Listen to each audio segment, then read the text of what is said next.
Quelque part dans le sud de l'Europe, sur cette île paradisiaque, l'insouciance des vacances a pris ses quartiers d'été. Enfin, pas pour tout le monde. 3 ans qu'il fréquente les lieux, et pourtant ce spectacle, lui, ne s'y fait toujours pas. C'est pas un endroit où j'ai envie d'aller me baigner, quoi.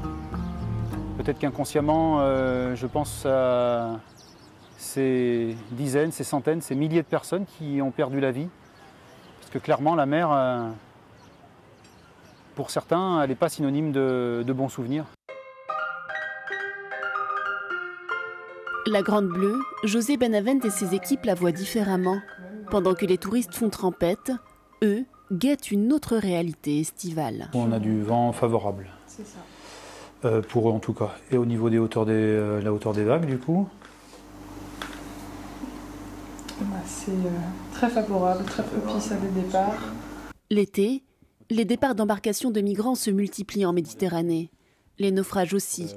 Autant de drames que cette ONG souhaite éviter.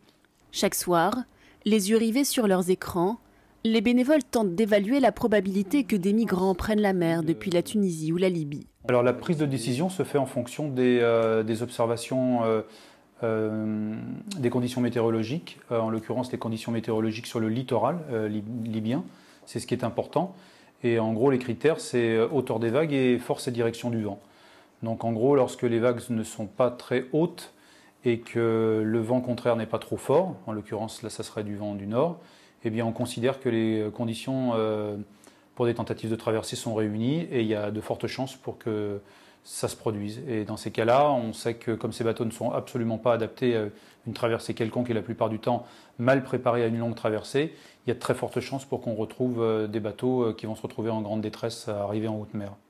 Avec son petit avion, l'association sillonne inlassablement la Méditerranée à la recherche de bateaux à la dérive.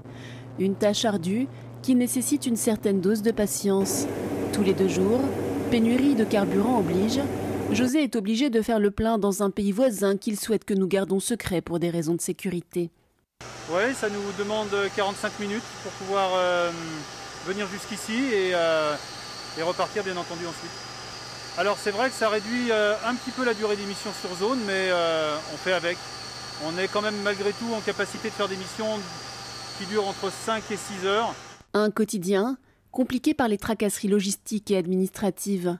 Pas de quoi entamer l'enthousiasme de José, lui, qui il y a 3 ans a investi 130 000 € avec un ami pour acquérir un petit avion lui permettant de survoler la Méditerranée dans ses moindres recoins.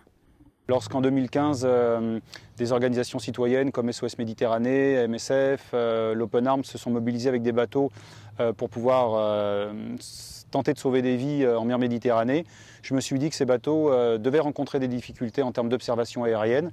Et je me suis dit que si c'était effectivement le cas, il y avait peut-être quelque chose à faire.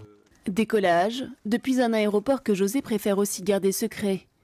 Aucune journée d'observation ne ressemble à une autre. José ne le sait pas encore, mais celle d'aujourd'hui va le mettre à rude épreuve. À peine sorti, et déjà, une première barque vide. Quand on repère ce type d'embarcation, il reste un doute. Il est pas rare qu'on n'ait aucune nouvelle et donc qu'on ne sache absolument pas ce qui est arrivé aux occupants qu'il y a eu à un moment à bord de ces bateaux. Ouais. Cap maintenant sur les côtes libyennes. José connaît par cœur les zones les plus susceptibles de concentrer des embarcations en perdition, comme les abords de ces plateformes pétrolières au large de Tripoli.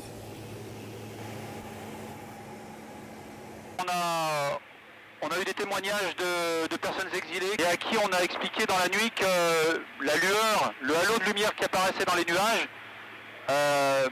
c'était l'Italie. C'est les tromper que de leur dire ça. Un navire attire rapidement l'attention de José, celui de garde-côte libyen jeté à pleine vitesse. Prennent un cap 40 environ. Je suis en train de l'observer pour voir s'il se rend effectivement sur une position.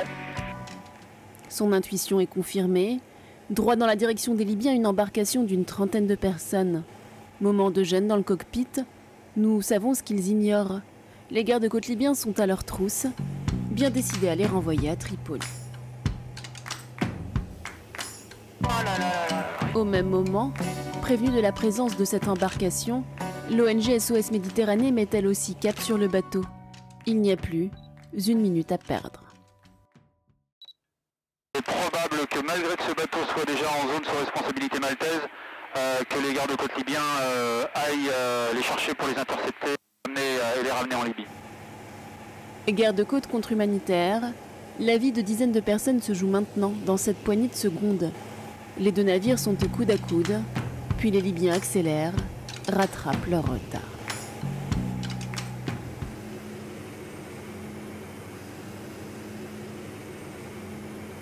La fin de la partie est sifflée, le bateau des migrants stoppé dans sa course vers l'Europe. C'est extrêmement dur pour nous d'être témoins de ces interceptions parce qu'on sait derrière qu'est-ce qui va se passer pour ces gens. Ces gens vont être détenus, pendant cette détention ils vont être torturés, violés, certains d'entre eux seront vendus comme esclaves.